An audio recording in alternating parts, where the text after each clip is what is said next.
Now that we've reached the top of the stack, we understand the functionality of computers from transistors all the way up to apps. We're ready to move on to discuss how we make our smartphones so fast. Now, there are a number of ways that we can do this, and it spans the stack as well. So we can make faster transistors. We can make faster circuits. We can do microarchitecture things. We can make instructions, new instructions. We can make software routines in a special way that are faster. We're going to focus on the microarchitecture layer.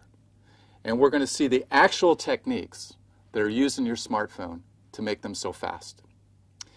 So before we can go into those techniques, though, we need to understand how we measure computer performance. So how do you know whether you have a faster machine? And how do you know how much faster you've made it? So we're going to talk about that first. Then we're going to go through a number of different techniques that computer architects used to make your smartphone so fast. And the first is pipelining.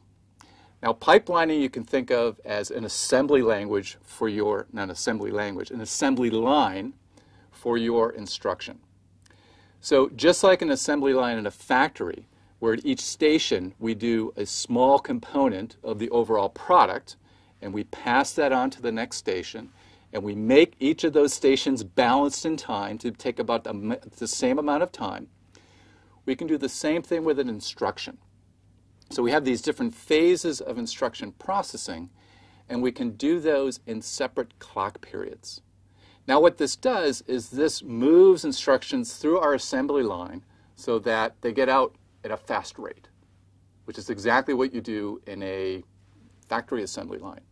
You may not get one piece of an automobile, say, an entire automobile done in faster time, but when you get to the end, you get the whole pipeline filled, then you get them out at a fast rate. And that's the exact same idea behind processor pipelining. Now, once we have that, we can do a number of other enhancements. One of them is called superscalar. Now, instead of having one instruction that I fetch, say, I might fetch 4 instructions. So I get parallelism. I'm doing 4 instructions at one time within my pipeline. We're going to see a couple of other techniques. One is called multi-threading, where I actually can run, you can think of this as running multiple programs in this pipeline at the same time. And then there's something called vector parallelism, which has to do with making data operations performed in parallel. Now, all this is great if we can keep up with our memory. Now, our memory right now is going to be actually too slow to keep up with this fast pipeline, because it uses a certain technology which will take many, many clock cycles to get one instruction or one piece of data. So we're going to introduce the idea of a cache. And a cache is a small amount of memory that we have on the smartphone processor chip, where we hold a subset of all the instructions or all the data in the program. And this takes advantage of a principle of your program called locality, where if I think about instructions, if I fetch an instruction, I'm probably going to want the next instruction. So I can bring in a block of instructions into this cache, and then I can go through them very, very quickly. And so we'll see how caches also enhance performance. Now we're also going to introduce permanent storage. We've kind of left that topic off of input-output because here we're going to talk about how it fits into this idea of performance. And then finally we're going to talk about multiprocessing and multi-core.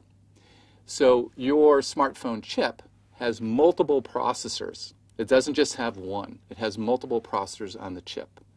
And those work together in order to make your programs faster.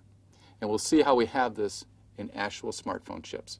In fact, at the end, what we're going to do is we're going to tie all of these performance techniques together and see how they fit on your smartphone chip to make it run so fast.